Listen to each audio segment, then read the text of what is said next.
Welcome to He Did This to Me, the sports podcast by a father and son who happen to be mostly optimistic Knicks, Mets, and Jets fans. My name is Nick, aka Goody, and with me is my old man, aka the big guy, Noel. And just like his name, all we do is win. Let's get to the show. It's time to begin. Let's go, Knicks. No one picked the Knicks to win this matchup, big guy. Yet they hold a commanding 2-0 lead over the defending champion Celtics. Talk to me, big guy. What do you think has been the biggest factor that has led the Knicks taking this control of this series early? I think it's probably the way we play ball, the way we've been playing more.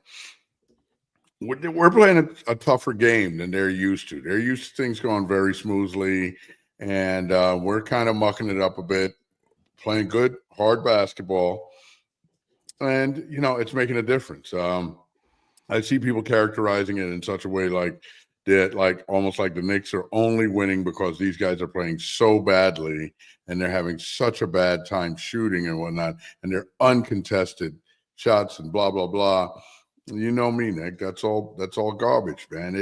It's not that. I mean, if that was the case, then they would have days like this at practice. I guarantee you they don't have days this bad at practice. It has to do with, people playing defense on them and just everything else that's going on in the game. So I think that the Knicks are playing a good style of basketball that's making it difficult for these guys. I think we match up well against them.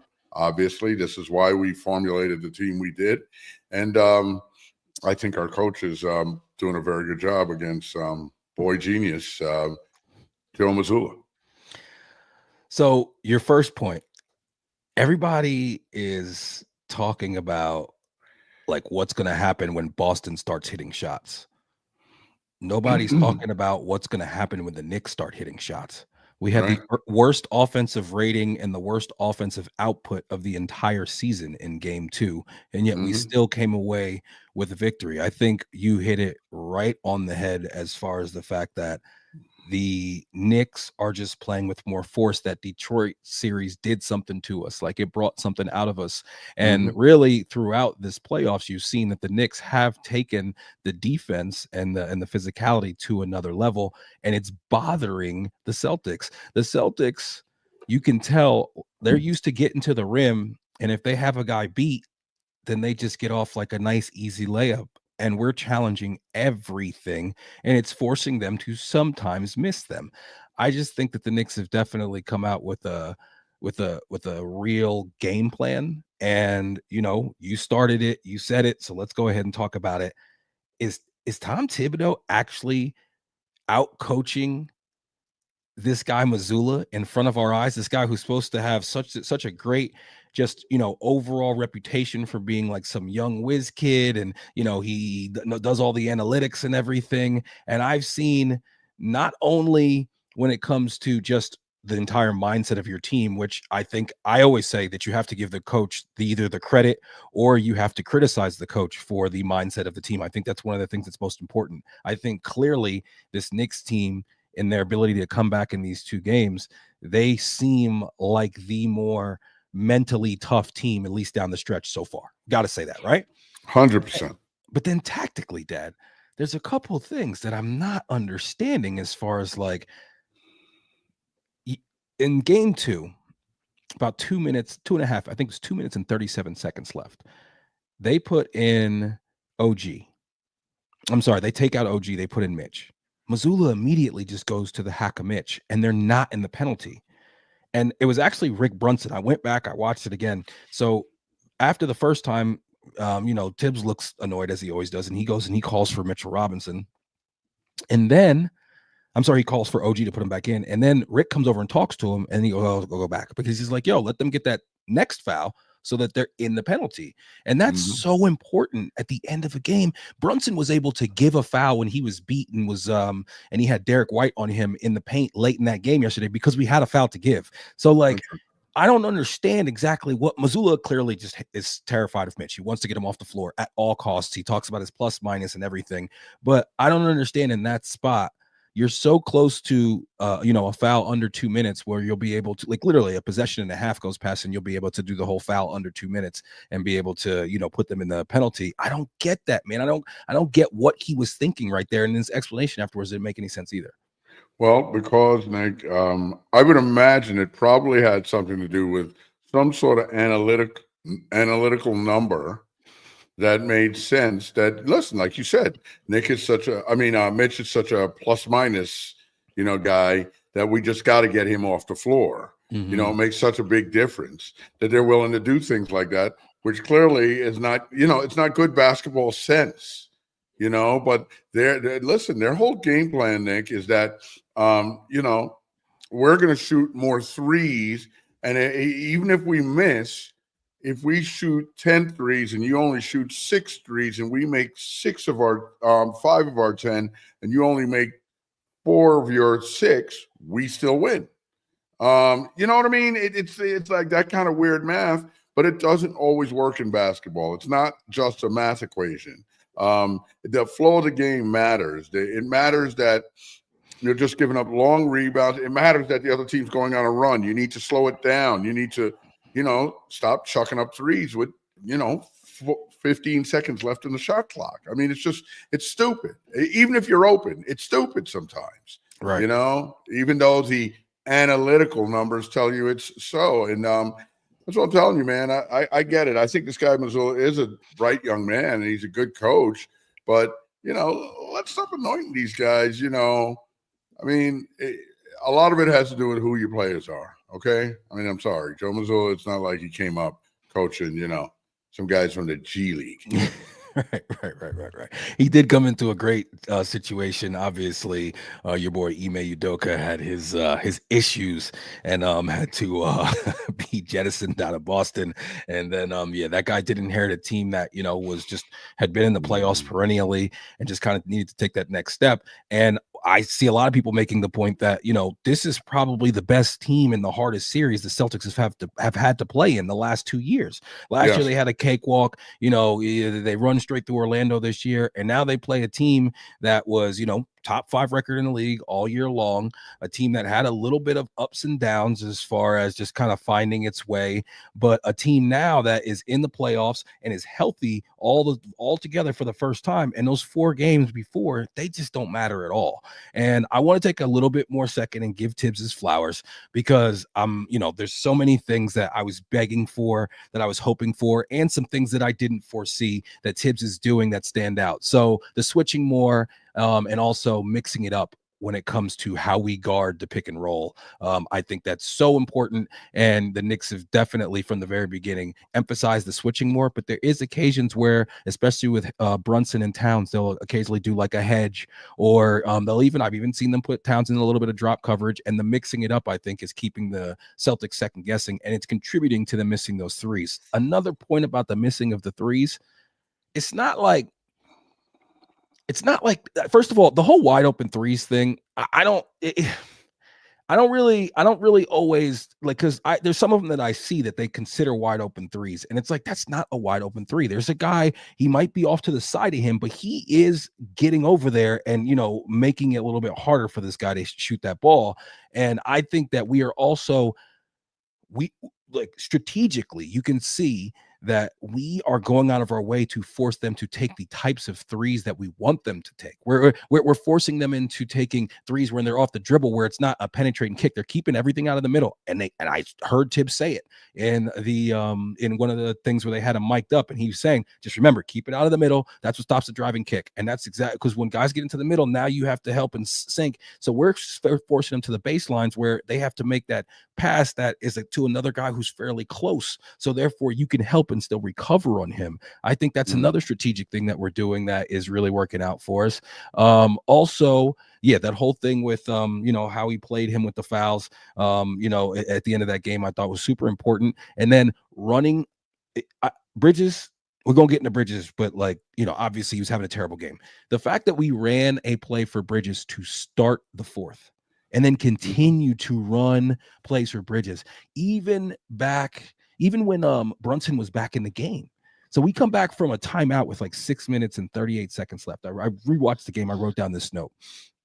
and we get the ball into Brunson. We run action for Bridges, but it doesn't work. The Celtics blow up the play. Brunson is able to give him the ball. Brunson goes to start kind of dribble again.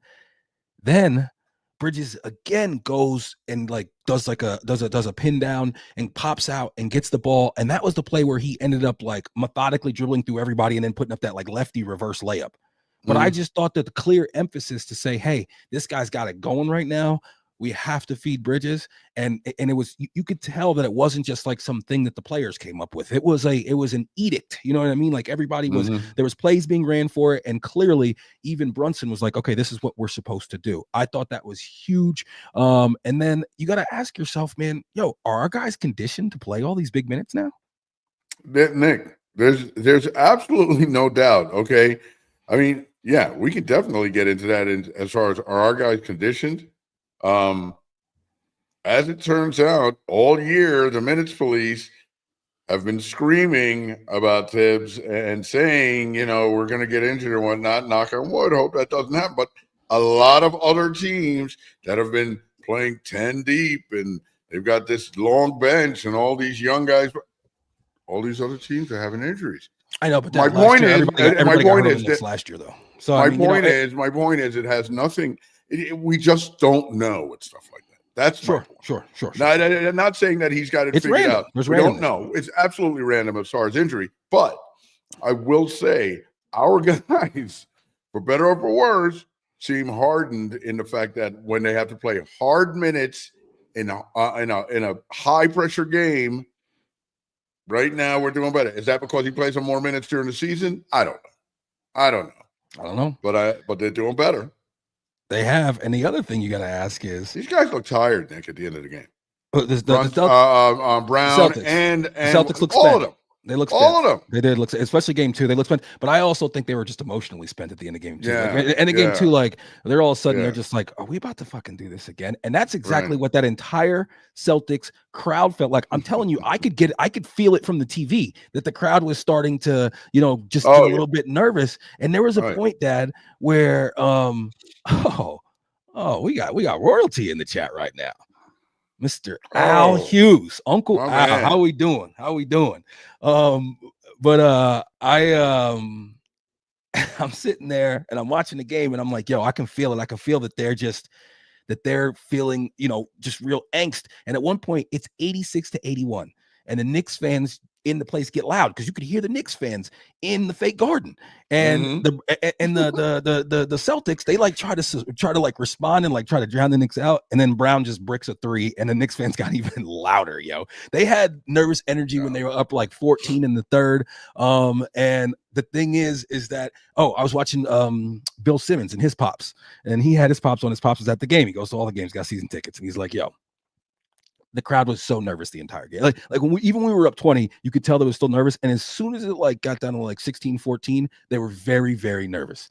I'm telling you, man, they have now given their crowd reason and their fans reasons to be nervous, no matter what the situation is. And we've given our fans the ability to have some optimism and to feel like, hey, these Knicks, man, they can always figure it out. They can always find a way. So I'm hoping that translates when we on Saturday and we don't kind of have like that nervous energy, but we shall see, man. We shall see. It's going to be interesting for sure.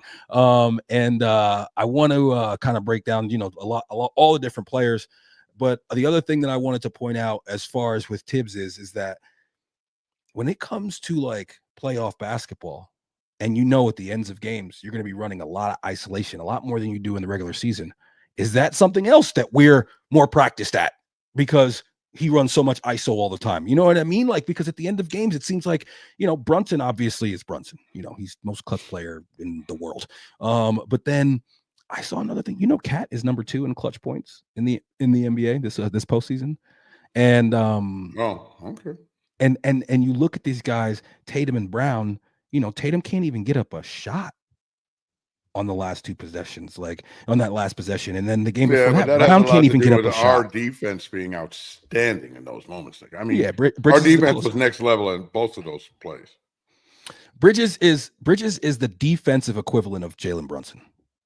He closes games out, man. I mean, how many times have we seen him make a clutch play to literally like where the ball's in his hands or he is Yeah. just Oh yeah. swatted away as the horn is going off. He's done it. Oh yeah. I mean, Yeah. 5-6 times this season, pops Easily. probably. Easily. Yo, man, Yeah. the dude has It's uncanny. fantastic instincts in those Mm-hmm. situations.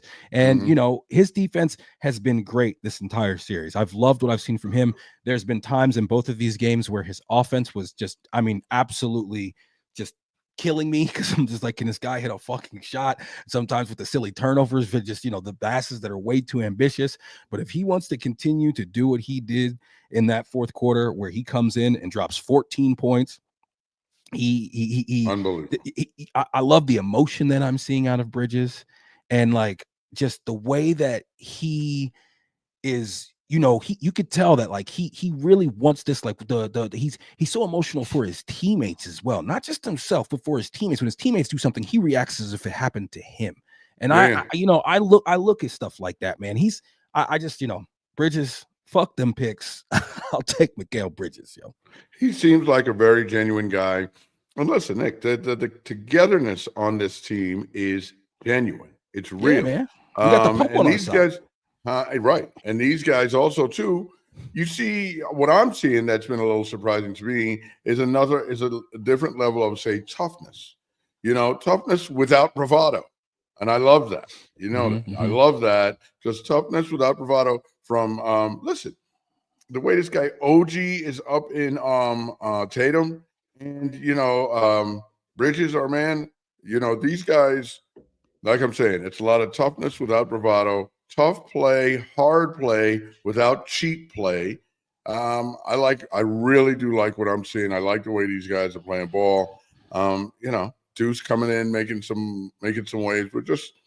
We're firing on all cylinders. But all of that said, Nick, this game tomorrow is huge. For sure. We'll get to that game. I want to give you a stat on OG. OG was the primary defender on Tatum for 39 possessions in game 2. During those possessions, Tatum attempted just one shot. I'm saying he doesn't want the action, Nick. Sometimes, listen, Nick, there's times when I tell you I see that out of Cat, out of different people. Clearly, we're seeing it more out of Tatum than ever right now. He runs away from the action when he's being defended a certain way. And that, honestly, that if you're going to be a superstar, the guys, they found different ways to get to the action and make themselves the action, no matter how you were defending them. He's clearly not doing that. And, I don't know, either Tibbs or OG have figured out, and Bridges have figured out the best way to mess with this guy, man, but we'll see, though. It's still early. Yeah, Tatum ended up with 13 points on 5 of 19, 1 of 5 from behind the arc.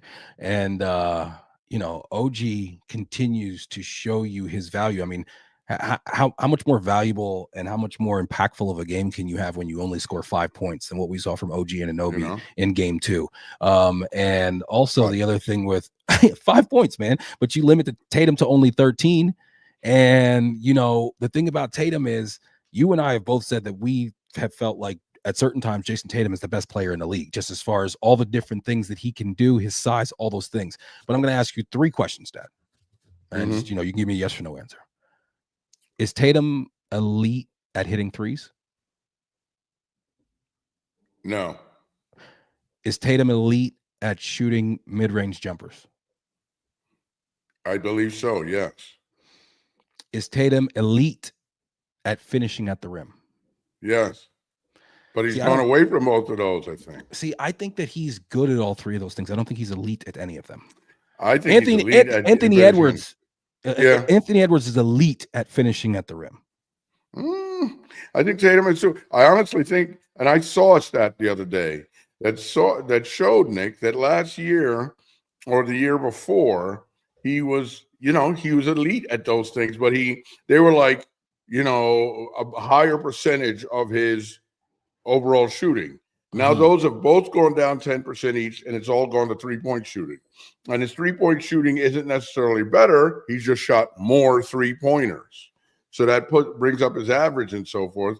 But he's not. He's gone away from those things, and that's what makes him, I think, a lesser player now. because he's not as used to getting into the middle and mixing it up. And I don't know. I don't understand why he would decide to do that, or why he hasn't decided not to do that anymore. I think he's good at those three things. Just good. I just good. I mean, listen, he's not an elite three. Nick, a minute ago though, let's be honest. No, I just that's what I started. Right. That's what I started this by saying, is that at certain times we've both called him the best player in the league. So you thought he was elite at those things, and now you don't, or you always just thought he was good at them, but you thought he was the best player in the game? Come on. To me, I've always said that the thing about him that I think that is so amazing is how good he is at everything. I mean, with his size and his length, the fact that he's good at all of those things, has a pretty good handle, can pass the ball pretty well, and then also what he can do defensively when he really decides to. To me, it's like the sum of all those things. But when you really break it down, those three things, the three levels that you score in the NBA, I wouldn't call him elite at any of those things. Like Brunson, I would call an elite mid-range shooter. Elite, like one of the best. Is LeBron elite at any of those things? LeBron's an elite finisher at the rim. He's the best ever. True. Yeah, I mean, he's also he also has elite vision too. I mean, like, again, arguably the best ever. But that's 40-year-old LeBron. Young LeBron is elite defender, elite vision, elite finisher, and then also just good, really good at everything. Mid-range. Exactly. Right. Yeah.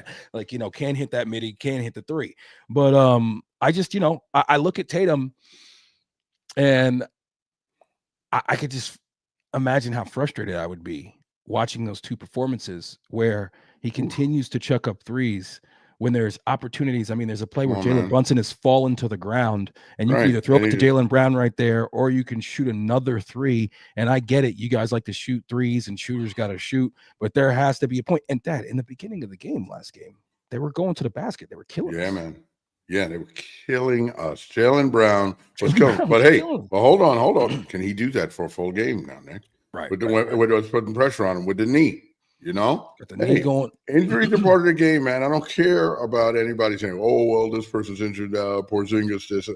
I don't care about none of that, because after the season's over, nobody don't want to hear that. The season's just over. Whatever it is, it is. And one of the biggest factors to being able to win a championship in the NBA is good injury luck. I mean, it just is what that that's the team that's the healthiest at the end. And when you get down to those few four or whatever, man, they're gonna have the best chance. Shout to Darlene, salute to you as well, Darlene, always supporting. And then Brooklyn good injury. I'm sorry, Nick. Go ahead. Brooklyn Buddha said Brunson is the Knicks' Mariano Rivera. You know what I'm saying? The closer. Listen, he's been so clutch. It's been crazy. What were you gonna say? Go. No, I was gonna say it's it's crazy the way the things that Brunson is doing down the stretch, and closing games out. I saw something about his clutch points during the postseason is like 86 points. The next closest person is 46 points. It's insanity. I mean, it really is insanity. The way this guy can dominate a game at his size is nothing short of incredible and super impressive. So, yeah, obviously, we all know how clutch Brunson is. He continues to prove it, even on a night where he only has 15 points, has a tough night from the field. He does, towards the end, make the big plays that you need. That when Drew Holiday fouled him for him to make the tying and go ahead free throw, he had Drew Holiday behind him. Like the move he put on him, Drew Holiday was behind him and was like, oh shit. And had to just reach up and grab him because is that Drew Holiday being hurt though? Or listen, I don't know. Nobody can guard Brunson. Yeah, we watched this all year. Right. We watched this all year. Nobody. No one can guard him. No one can guard him. One-on-one, if you guard him, he's gonna win more than you are, for sure. Or you're gonna commit a foul. Or you're gonna commit a foul. And this is what I want to point out about my guy Brunson. Something I saw in the film study, and now I've seen a couple other people talking about it as well. How about my guy's defense, man? Listen, very good, Nick. Listen, supreme. I think it's one of the biggest keys to this series is the fact that we've been able to switch him onto guys and not have to bring help, that we're not over helping for Brunson, as we often do. I think sometimes when it's not necessary, but we also get put in situations where we have to because he can't hold his own. But I don't know. Listen, You can't ask Brunson to play defense like this all season because of all the load that he has to carry as far as the offensive end. But when I see stuff like this, I'm like, yo, this guy's got another level. He can play defense because I'm seeing it right now in this series against some of the best. So Brunson, with 4 minutes and 20 seconds left, he bodies up with Tatum. Tatum gets the switch on him. They spend the entire possession trying to hunt him. They finally get it to where Brunson is guarding him, and then he tries to make a move, and Brunson just gets up in him and bodies him, and then he passes it off to White, who misses a three. With 1 minute and 43 seconds left, he bodies up with Jaylen Brown, forces a miss from 2 feet, solid defense, no help, gets him all the way to, he's down, he's 2 feet away from the basket, and Brunson goes up, contests the shot, and he misses. He can't score on Brunson from right there at the rim. And then just over a minute left, Brunson's on an island with Brown, bodies him up. I thought could have got an offensive foul because Brown leans in and hits him. He goes up, takes an awful tough jumper, and then that bounces off, and we're going the other way. I mean, and then right after that, actually, the play after that was the play where he goes straight to the rack. Jaylen Brown is running behind and kind of gives a phantom, act like he's going to help. And Brunson just decides to cross over, go right at Al Horford's body, get him in the body, layup. That layup was crazy. That was a very, very difficult layup with a 7-footer on you. Nick, I thought he was going to get blocked. I honestly thought Horford was going to get a piece of that. It went his offhand. It was offhand. It was amazing. It was amazing. I was so nervous as that was happening, and it was just nothing short of amazing. But man, the deal is, Nick, when it's those times down the stretch, people get sick and tired of ISO ball bullshit. When it's those times down the stretch, I don't want the ball in nobody's hands but his, man. We don't need to be passing the ball around. Everybody set picks and be ready to rebound. Listen, I do think that unless he gets tied up and decides to make the quick dish, be ready for that. Right. That's all I'm saying. Let him figure it out, and we live and die with the results. That's it. Yeah. That step back that he hit on Halliburton, and Reggie Miller had just said, the most Halliburton. Huh? I said Reggie that Miller. Step back he hit on Halliburton. I thought you said. Did I say? I'm sorry, Holiday. But yeah, he that step back, man. I mean, just he gets just the smallest amount of space and just off one leg fade with the guy with the best defensive guard of the era guarding you, and just bam. I mean, I couldn't. You just feel like it's always going in with that guy. Even when, like I said, he's not having his best game down the stretch, he's going to make the big plays. I mean, obviously in game one, he did the same, made all the tough plays down the stretch of that game. And the Knicks find themselves up 2-0, man. I think they got a real chance here. I think this next game is going to be huge. We got to give Josh Hart some love. 23 points in game two. One more thing I want to say about Brunson that I've been meaning to ask you. It's amazing to me, Nick, that at his size, just quite often when he's out at the 3-point line and he just steps back to pull up for that three, and he's playing against a much taller defender, but they almost never block his shot out there. It seems to be like they're right there to block a shot, but they don't block it. Ever. It's all about footwork. Everything really is. It's all about footwork. The way that he steps back and gets off a shot is unique, and it's a thing where he does a diagonal sideways step back. It's not just back, it's not to the side, it's diagonal step. And then he as he's doing that, he's already into that gather, and he's able to get that shot off, and he changes the angle and the trajectory depending on the situation and the defender. I mean, he's just he's unreal. He is unreal. Yeah. He's a supreme ball player. Yeah. I mean, what a joy it is to have this guy, and he is consensus the most clutch player in the league, and he's a Knick. I mean, I used to dream of times like this, man. It's crazy. It really is. But Josh Hart, 23 points in game two. He has fingerprints on everything as always. He's hitting his threes, he's taking them, and he's making them at a really good clip right now. He's attacking the paint in the half court one of the adjustments that you saw in game one of this series, well, actually, you saw about halfway through the Detroit series, is we stopped just leaving him parked in the corner and had him start to float around. And now when he's catching the ball and floating around, he's getting into the paint. If anything, I would like to see him maybe shoot. There's a few more times where I was like, just shoot the ball, where he's in the paint and he's like trying to make some slick pass or something like that. And I'm like, dude, shoot that 10-footer. But yeah, I really like him to stop with the silly fouls. He almost like when we went down 20, it was the Josh Hart, the low light reel to get us down 20, where he had just like made like some of the stupidest fouls ever. And he's looking at the ref like, oh, it's just like, no, Josh, that was a fucking foul, dude. But Josh Hart, man, he's a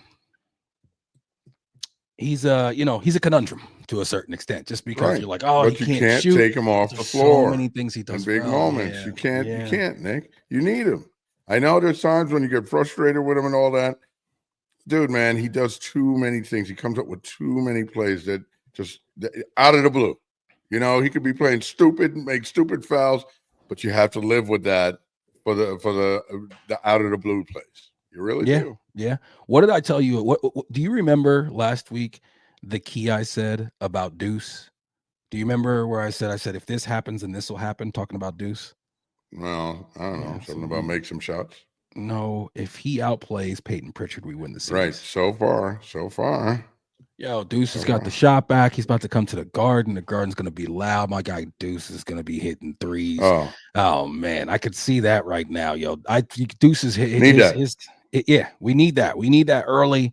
I want to talk about. I do want to talk about the next game, but first I want to ask you what you thought of Cat's performance. 21-17. He had the big putback. Down the stretch, the and one. What'd you think of Cat? Cat had a good performance. Nick. He was strong in the first half. Tailed off a little in the second half, but came up with some big plays down the stretch. Was a strong rebounder. Nick, I do have a problem with, Cat doesn't post up guys, and I get it how you're saying smaller guys, it's tough because low center of gravity, all that. Listen, there's some 7-footers who post up no matter who's back there, they're posting their ass up. He's not that guy. Who? Jokic. I'll give you one, Jokic right now. I was watching him last night. He posting up, they were putting smaller guys on him. He was like, yeah, okay, give me the ball. And he was just posting Cats up, no question. But that's Jokic. I mean, come on. Best player in the game, right? But I've seen bigger players throughout the years, Nick, get sometimes played by smaller guys. And some guys do it better than others. He just does not do that well. He doesn't. That's not his strong suit. So he's got to figure out other ways to get it done. And quite often he does. We need from him, listen, we clearly, we're not even on to the next game yet, but we need to win one of these next couple games. And one of them has to be a big performance from Cat, at least one, if not two. I mean, we need at least 20 points in both games. We need like a 30-plus point game from him, one of those games. We really do from Cat, I think, and like a dominant game, Yeah. I mean, that would go a long way. But I think he's done well, and I think we've leveled up, okay? I do think that we've leveled up because of Cat. Cat and Bridges and OG, all of them together. We're more of a team now than we were last year. I think that same team last year was meeting the Celtics. I don't think we'd be in this position. That's not to say we're going to win the series. I think I don't know why, but I feel like we have something extra this year. I'm not exactly sure how to quantify. Oh, I definitely think our ability down the stretch of games to be able to finish without it having to just be all Brunson all the time. Like, we'll have another guy like a Bridges have that run at the beginning of the fourth that even gets us back to the point where, now Brunson can bring us home. I think we have a lot more of that this year, where any given night, any particular guy can have, a huge impact. We saw OG with 29 points in game one. We saw the Bridges fourth quarter in game two. Cat obviously with the 21-17. I thought that Cat was much more active and forceful in game two. Obviously that put back down the stretch was huge. I still think that Cat's whistle, I'm not even going to get too far into it, but the refs were horrible in that game. So bad. And not judgment calls. I'm talking about, I really wish that Tibbs would have challenged the OG dunk, because it definitely was a block and not a charge. There's a clean still of him gathered and your guy what's his name? Wright isn't Derek there. White. White isn't there. But yeah, I thought that Cat played with just like I felt like in the fourth quarter there were some times where like his fight even led to other people getting rebounds, where he was boxing out and like tussling with somebody and somebody else would pinch down and get the rebound, and that's in addition to the 17 that he had. And I thought that the Cat did a good job of challenging at the rim in this game as well. Yeah, he did better He than he, he he has did, at did a other much better games, no job, doubt. and he was cooking in the second quarter, just absolutely dominating these guys, getting and ones against Al Horford. And then Campaign decides to just like pull up and shoot a 28-footer when Cat is cooking right now. Got it down to like 5 points. We're down like 26 to 21 or some shit like that. We only scored 13 points in the first quarter, Dad. 13 is wild. All right. And when Campaign did that, Tibbs was like, yo, they showed Tibbs. I saw Tibbs' face. Dad, I was screaming. I was like, damn, not right now, dude. That's the shot you take when you've hit like 3 or 4 shots already. You know what I mean? Like, you don't just come down early on the road in a game that you're losing when your big man is cooking and you do that shit, Cam. That's Cam just having that dance energy, the dance energy. Yeah, made him shoot that 3. Fuck out of here. And that motherfucker didn't see the game. That guy, he got yanked and didn't see the floor again after that shit, man. I was screaming for DeLon Wright when that shit happened. I was like, give me DeLon. Anybody but this guy. Yo, what the fuck was that, yo? Okay. Man. Let's forget DeLon Wright, okay? Darlene agrees with me. The refs don't want to give Cat any fouls. Yo, Luke Cornett gets a more favorable whistle than Karl Anthony Towns does. It's insanity, yo. They legit do not call fucking fouls against that guy ever. Him or Josh Hart. Josh Hart has to get mugged at the rim to get a foul. There's times where he's always fucking like, yo, what the fuck? But anyway, we got to overcome. We did.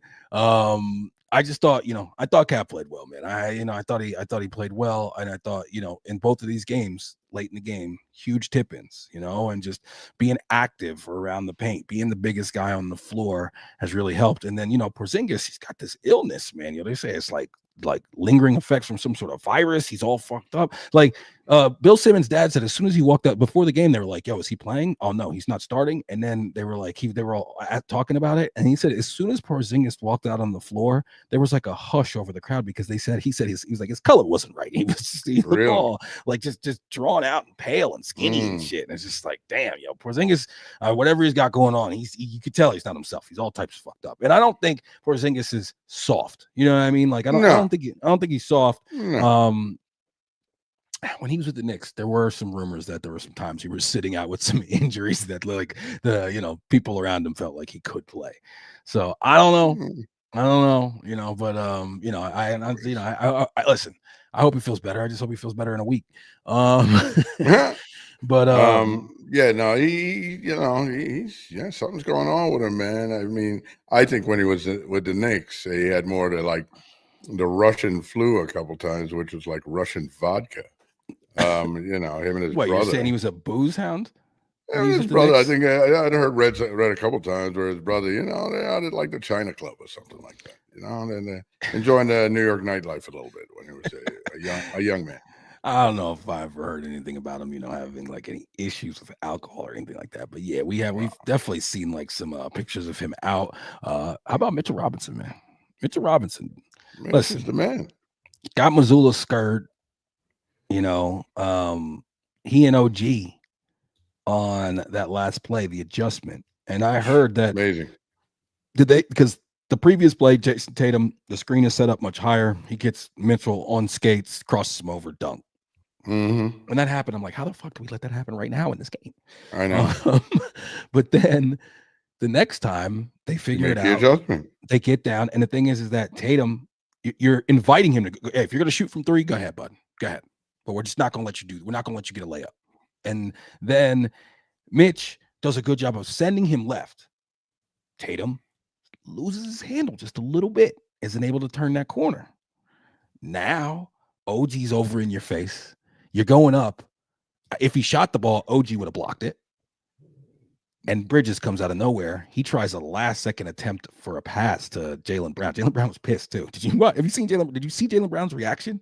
I did not. He's like, some shit like that, which you got to control yourself and not do that if you're Jaylen Brown. You don't want to do that, for your teammate. Don't be showing your teammate up. But, listen, I think First of all, again, I think coach.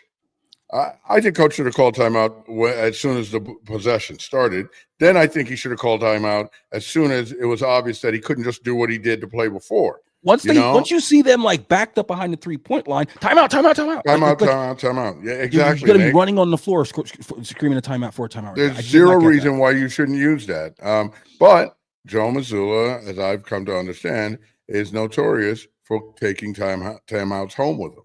Yeah. And hey, I get it. If that's your thing, that's your thing. You live and die with it. This time you died with it, man.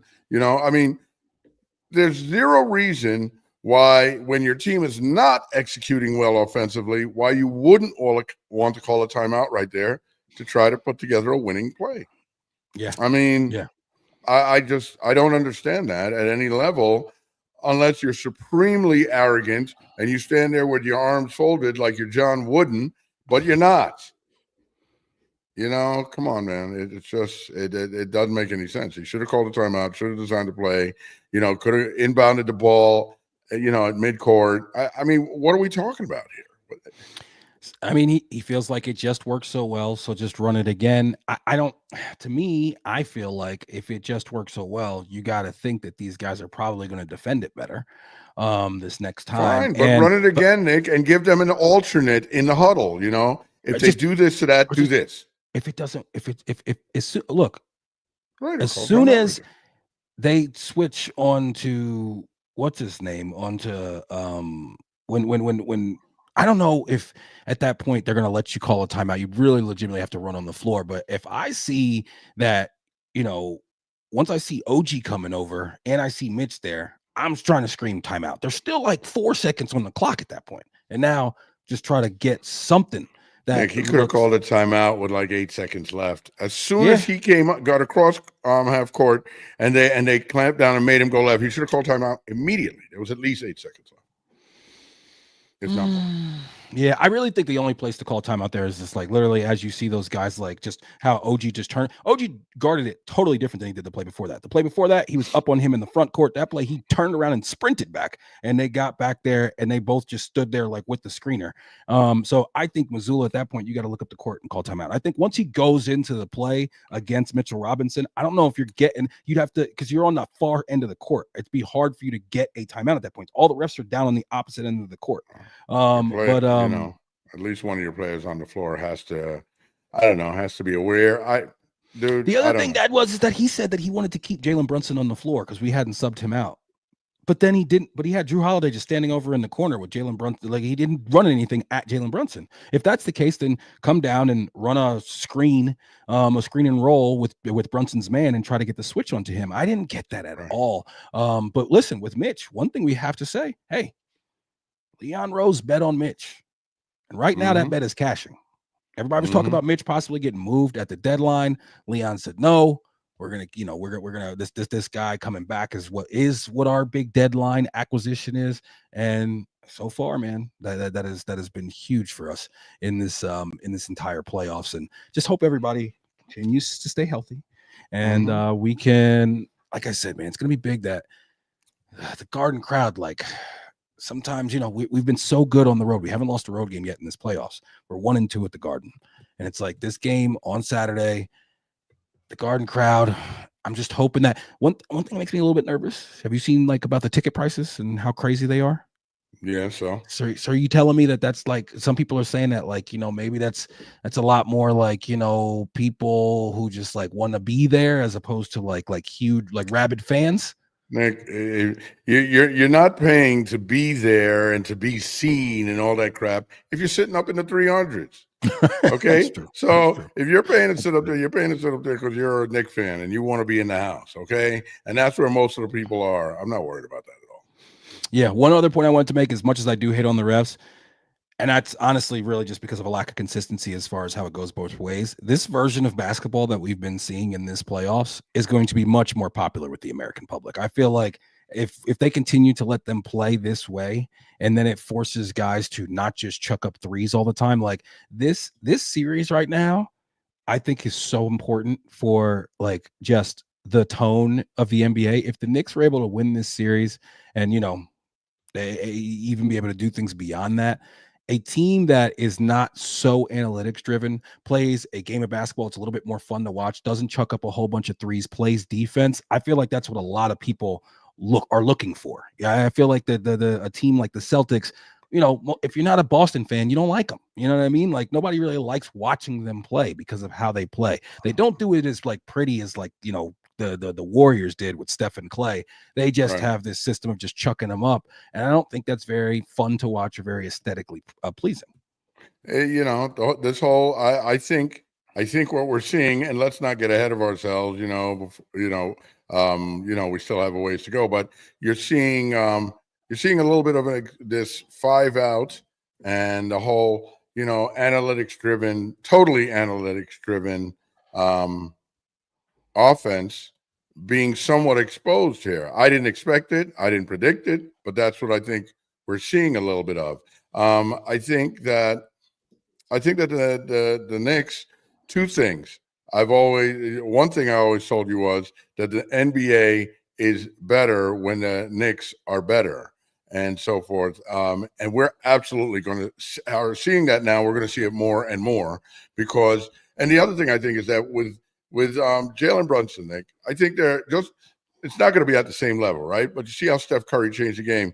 You're going to see, especially a lot of young men, especially a lot of young men and women from the New York area and who are fans of his. And we're going to get much more fans across the nation because they keep watching this guy play the way he is. But a lot of more people are going to start playing like him off of 2 feet and much more with the footwork. Young people are going to start paying attention to try to do that, especially, Nick. It's beneficial for the young people who aren't necessarily great jumpers or leapers or, so fast, which is all the things he is, but he's so crafty. That's an element to the game that I think is fantastic to be bringing back to the game.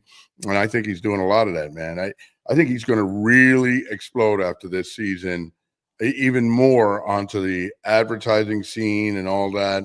I see one commercial out with now Jason Tatum where they're saying he's Superman, and it kind of makes me laugh, actually. But yeah, so Boston fans, one of the reels I put up on I think it was on TikTok, a Boston fan was like, "Yo, why is Jalen Brunson? Why is Jason Tatum's brother talking shit about him like this?" They trying to say I look like Tatum.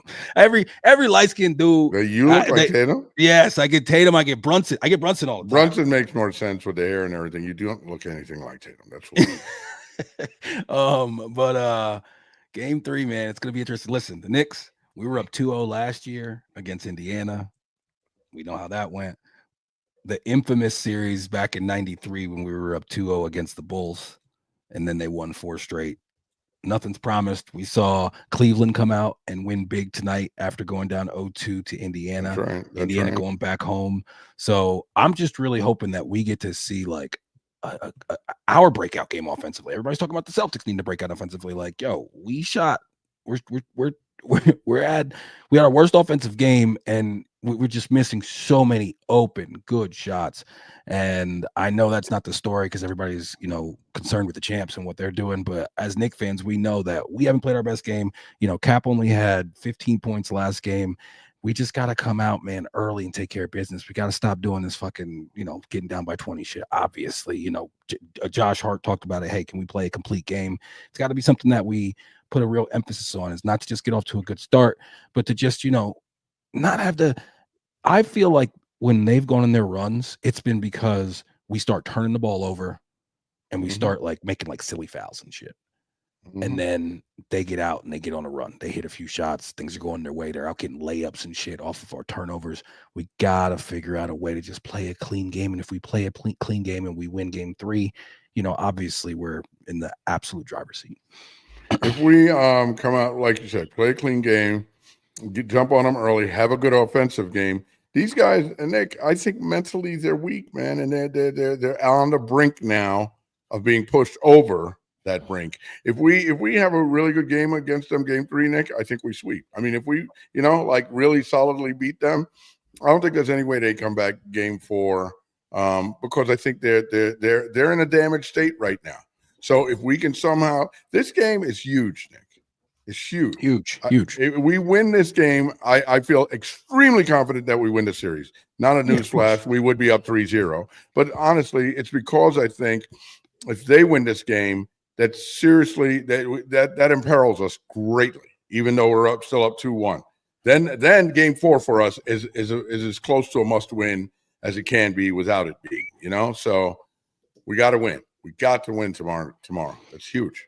Yeah, tomorrow is definitely a huge game.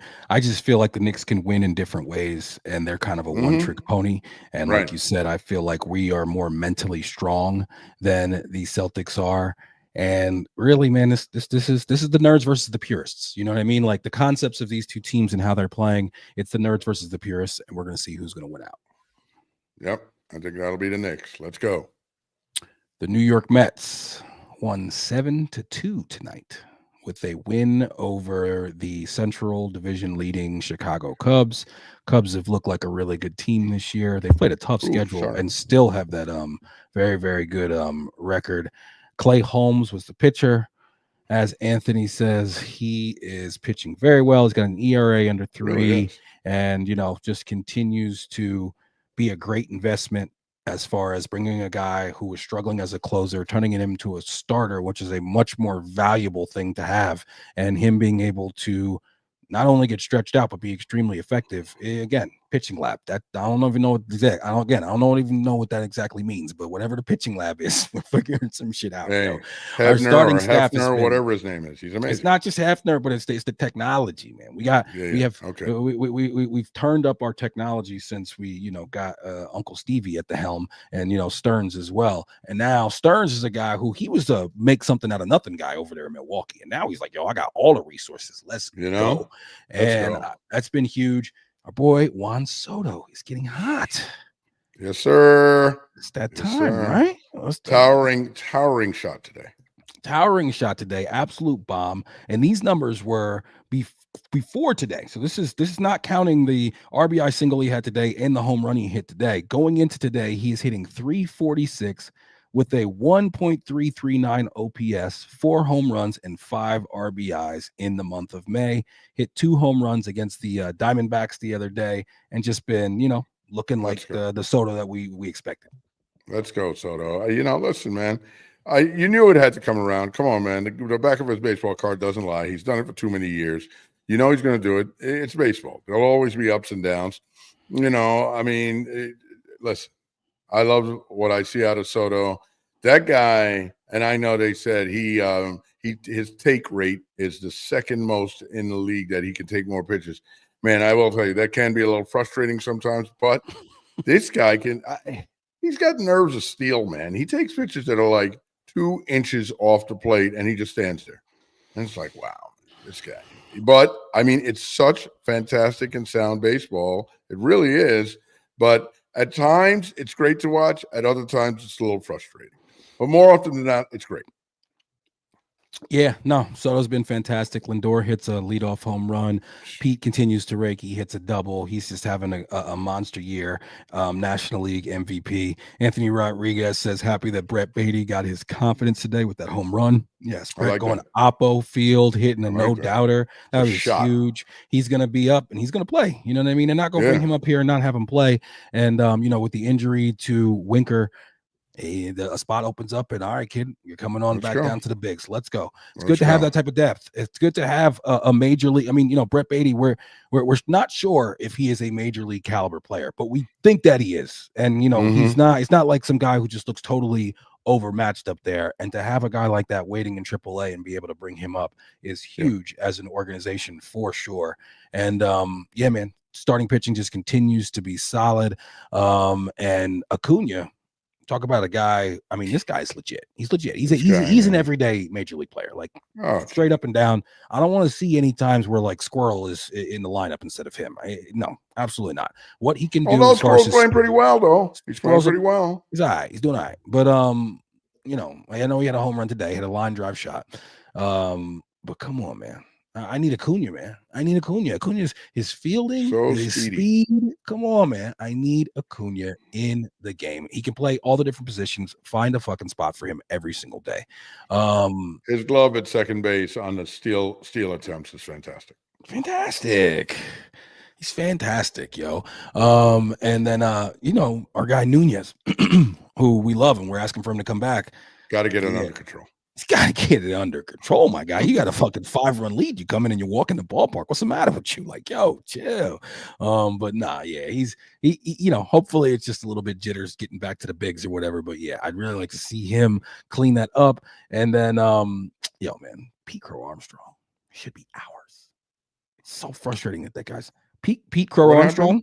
Happened? Yeah, what happened? How did he end up with we traded him for Javi Baez, your favorite Met ever. Who's killing it right now, by the way. Everything I've been seeing, he's having a great year so far. Javi Baez or PC? Yeah, man. Javi Baez, I think. He's just for the Tigers, right?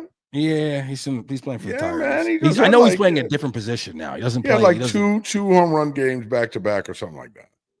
Yeah, let's see. Javi Baez. He's hitting. Well, he didn't have 2 home runs because he only got 3 home runs for the year. But he's hitting 308 with 3 home runs, 19 ribbies, and an 812 OPS. So yeah, he is. I must be thinking about somebody else. Now Pete Crow Armstrong is killing it. He's the fucking man, and he's not only killing it, but he's a really speedy center fielder who's good in the field. Like it's exactly what he would fit into what we have going on right now perfectly. But we got rid of him for Mr. Thumbs Down, Javi Baez. Yo, man, that cat almost poisoned Lindor too, man. Almost ruined El Capitan.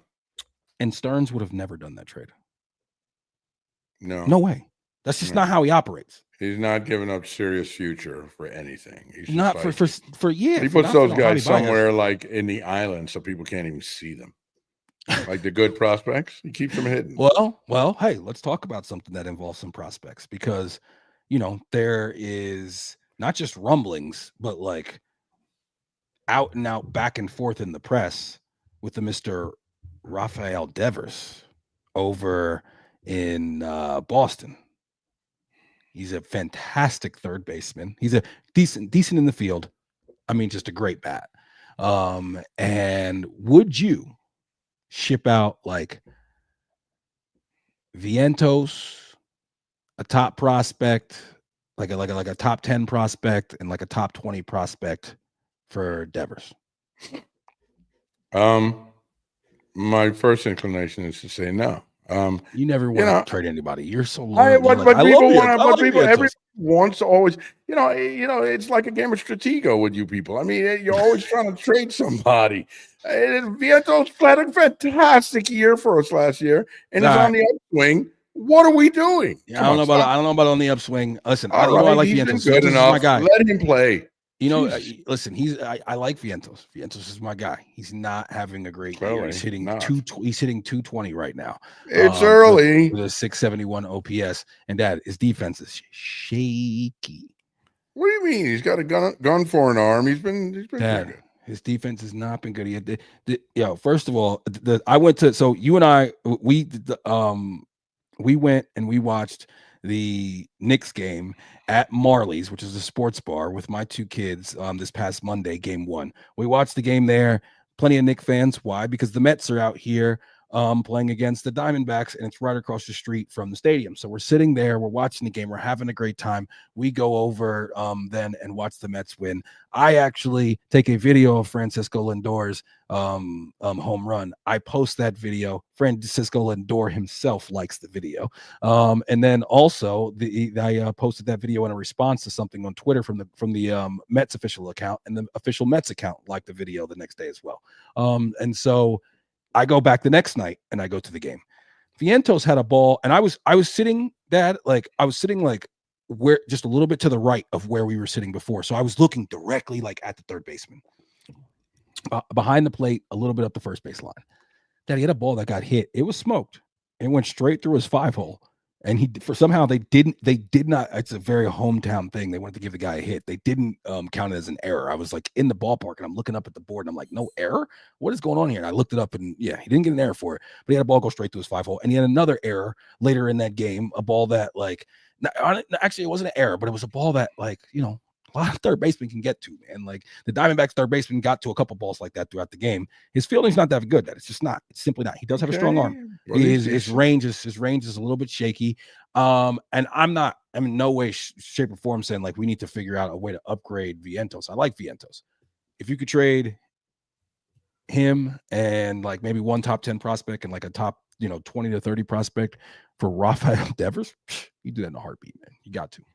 Yeah, I mean, Devers is a maybe, monster, Dad. He's a monster, good yo. man. But you're just ready to trade everybody, man. No, I'm not. Half the people on the Knicks wouldn't be there if it were up to you this season. You're ready to bail on half of them. I wanted to We'd trade have Bridges guys playing who we've never heard of before, who probably suck. But no, we stuck with them. And that's why they're coming around. I wanted to trade Bridges during the second quarter of both of those games. Exactly. Bridges was driving me crazy at one point, especially in game one with the misses. But hey, man, that guy at the end of games with the deuce. All right. So, did you catch wind of this whole thing with Draymond yesterday and him yelling at the refs and everything? I'm sorry, yelling at the media afterwards. So he comes in. So about being the angry black man. Okay, yeah. So I saw a post about this last night. It's the first thing I had seen of it on X. And at Nic On Knicks on X, by the way. Go follow. And so I just, I saw the whole thing. I'm tired of the agenda to make me look like an angry black man. And what happened before that was he was like riding a bike and somebody, called him a monkey or something. Somebody said some wild shit to him. And I think there's like up to two people. One person just left the arena. They're still trying to figure out who that is. The other person got kicked out and banned. That is horrible. And they should be kicked out. And, I feel for Draymond for having to deal with that part. Right. Sure. But him then attacking the media and saying that there's some sort of agenda to make him look like an angry black man. I responded to this on X, and it's probably the most liked response I've ever had. It has 17K views and like 464 likes. I said, adding race to this is so irresponsible. Guy is totally unhinged and mad dirty, but wants to act like there's some racial agenda. This makes it worse for all black people when real racism needs to be addressed. Him trying to make this look as if I think this is such poor form by him. And for exactly the reason that I said is because when you can't be the boy who cried wolf when it comes to racism, because it's such a serious thing. And it's such a thing that quite often, and only recently so, are we even have the ability to have a voice and speak up on some of these things. And then this is the type of stuff that allows racists to say, see, they make everything about race. Because Draymond, there's no agenda against you. You're just an asshole. Dude, you're the dirtiest player in the league and have been the dirtiest player in the league for mad long. Okay, I get it. You play on the edge, and that's what makes you allows you to be so, what you are. And Steve Kerr said something to that effect last night. But dude, trying to act as if this has something to do with your race, as opposed to the fact that you just continually are punching guys in the face, putting them in chokeholds, kicking them in the nuts. It's like, bruh, come on, man. Like, what are we talking about?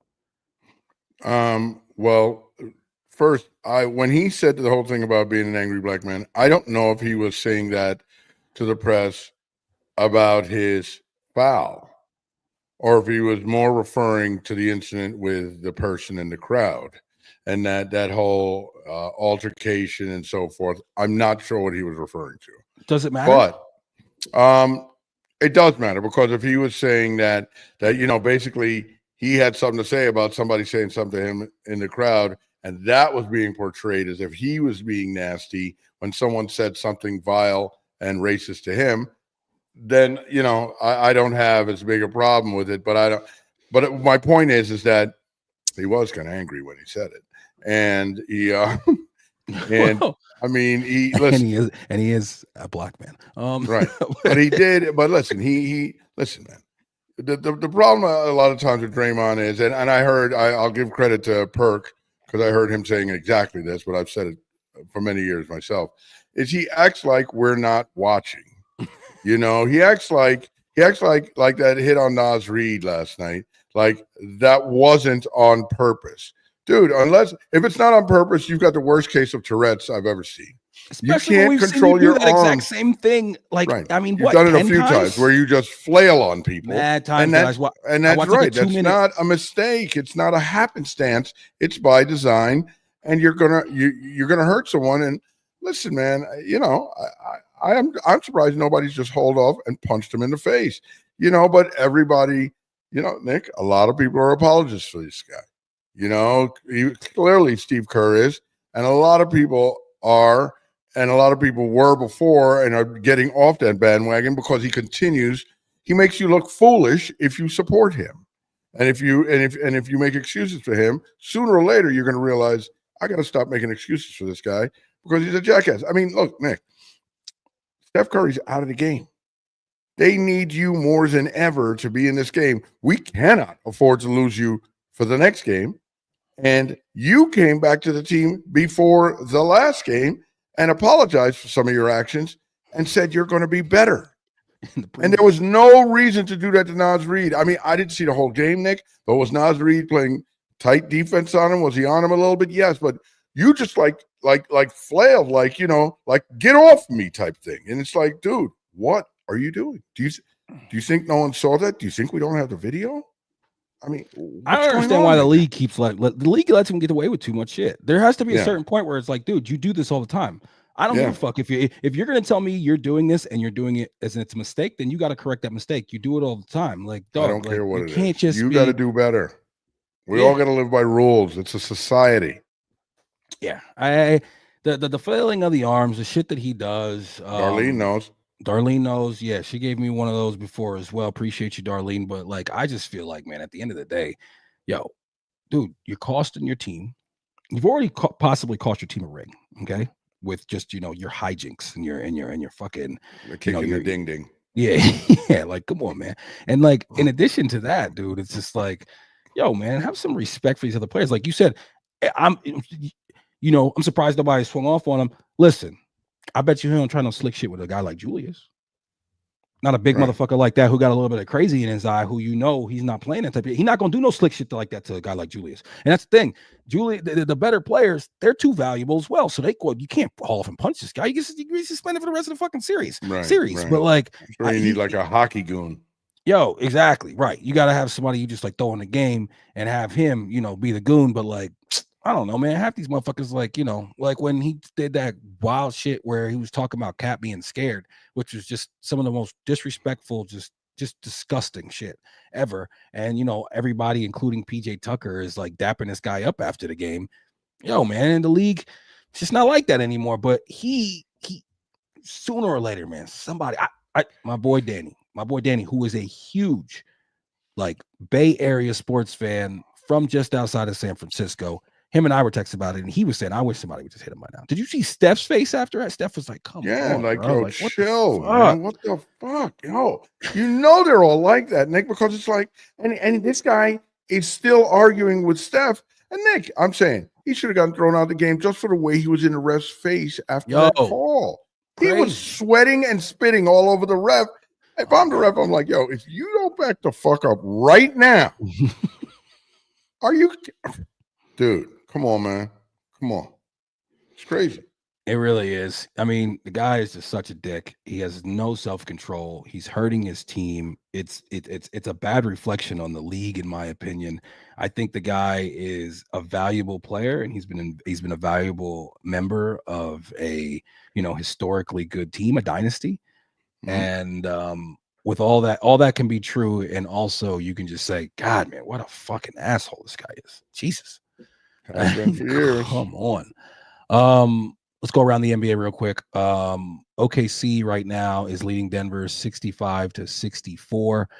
Denver came out, won that first game, and then OKC just absolutely waxed them 50 points in the second game. What do you think about that series? Do you think that obviously tonight 1-1 pivotal game 3?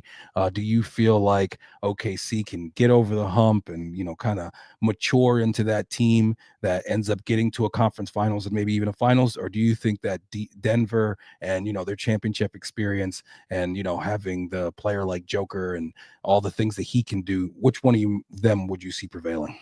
If I had to make a pick right now, I'd pick OKC. But Denver, look, it's hard to just count them out because you got Westbrook who's playing like he's reborn, which excited and enjoying watching that for him, and this guy Aaron Gordon and Michael Porter, and Jamal Murray, fellow Jamaican. Yo, how about Aaron? Yeah.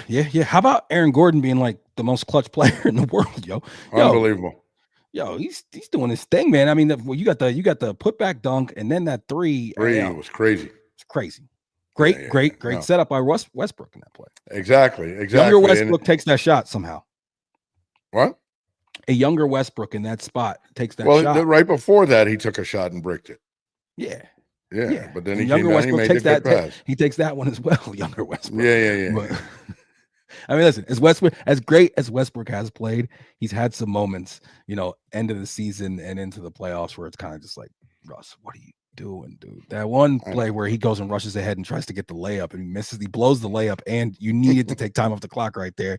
Just Russ is just going 1,000 miles an hour all the time. But I'm not. Exactly. You've always been much more of a Russ guy than I have, but I am somewhat enjoying seeing him, have a little bit of a renaissance here. Oh yeah, he's a wild man on the court, and fucking wild. He's fun to watch, man. He's he's all go all the time. You ain't taking no shorts with Russ. I like that about him. Right. Yeah, I really want to see because Denver came that huge comeback. Now this game is close. I'm going to be interested to see just down the stretch of this game if this game is close. When you have the two MVP candidates. Who's the other person that's going to make step up? Is it going to be like a Jalen Green or is it going to be Jamal Murray? Like there's a lot of different candidates. It's going to be interesting to see how that plays out. Cavs Pacers. The Cavs came back. They won tonight. Tyrese, and I got into an argument. I was going back and forth with some buddies of mine in the chat, and because two of them really like Halliburton, and Halliburton is like 10 of 11 on shots like under 20 seconds in like games this year, some shit like that. He's shot really well in the clutch, and he had that amazing three in game 2 where he rebounds his own miss, goes back and basically hits a dagger 3 to win the game. Tonight, he ends up going 2 of 8. Having 4 points and 5 assists. And one of the points I made to my boys the other day was there's too many games where this guy just totally disappears. And if you're going to be a superstar player in this league, I can't have games where you shoot 8 shots. JB might have a game where he only has 15 points like the last game, but he's putting them up. He's going to get the shots up. He's not going to, only shoot 8 shots. And I know Halliburton is much more of a pass first guy, but I just, I don't know. I don't like his game. I don't love his game, really. I think he's pretty good. I wanted the Knicks to draft him badly. And really, actually, I mostly just don't like him because he's a pacer, and because of that series and the way that it went last year. But I need my star players to try to inflict their will on the game. And I think that there's too many times where he kind of just disappears and doesn't do that. Even last year in that Knicks series, which they ended up winning because every single player on our team was hurt. There was a couple of those games in that series where he had like 2 points or some shit like that. You know what I mean? But then he would have another great game. So like, to me, he's good. He's a good player. I'm not saying he's not good, but he's not like, I don't want to hear nobody tell me he's as good or on the same level as like a Brunson. Fuck. Exactly. That's what I was going to say, because I've heard some people try to make that comparison, and that's foolishness. I think Halliburton is a good player, but he's not Brunson. I do think Cleveland's going to end up winning that series, though. But I will tell you this also, that I'm seeing Cleveland's a very talented team. Listen, if they're all healthy, Nick, they're a problem. They're a real problem for either us or Boston, okay? Because, when Evan Mobley's going and he's so long and defensively and all that, and Darius Garland's healthy too, and Jerome Allen they're a problem. But what I do see from them, and I see it with both of those teams, with the Cleveland-Indiana series, that I think, well, they would have more of a problem with us with this. They have a false bravado. I see with them. They have a false toughness. And who I see that from a lot, that I'm a little turned off by with it, is Donovan Mitchell. Some of his act it wears a little thin on me, but listen. I mean, he's a great player. He's a explosive scorer, all that. But I don't know, Nick. Again, if you're giving me my choice between these guys, I'm taking Brunson over any of these guys. All day. Any of them. The thing about Brunson is that I love watching him play. I like the way he plays the game. Like to me, that's interesting and fun to He's a watch. better More so, player. yeah. And also he has a very like East Coast New York, like that type of game. You know what I mean? Like just the way he plays. And I also love it as an example for my son and for young men that play basketball, because it's like, bro, if you anybody could be him. You can get to 6 feet tall, you can be him.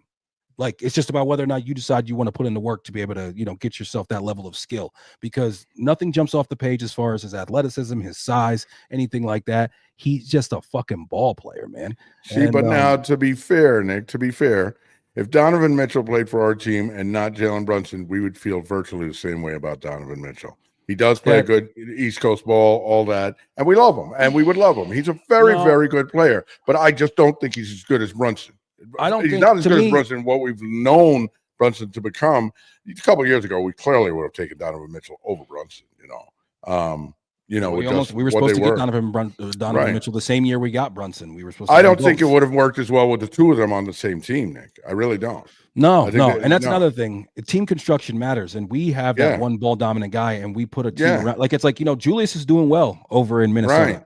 and that's a better situation for him. And Cat is better for us. Like it worked for both teams. Speaking Right. of them, they just tied up the series against the Golden State Warriors. Steph pulls the hammy, going to be out at least a week. That's a That wrap. shit sucks, man. You think that's a wrap? That's a wrap. They can't do it without Steph. And I think even if Steph comes back after a week, one quick sprint up the floor and he's going to be, he's going to be blowing a tire. 100%. Yeah, it sucks, man, because Steph is having a good year. He's This is older. the first time he's ever injured his hammy, Nick, and he's going to come back from that in a week. They say it's a grade 1. Okay. Watch. Mark my words, folks. Write it down. Catch us every week on YouTube or wherever you find your podcasts. Please follow, like, comment, and subscribe, and make sure you hit that notification button on all platforms. Really appreciate all the love, and you can find us on all socials at Nic On Knicks. That's N.I.C. on Knicks. Love you, big guy. Love you, kid.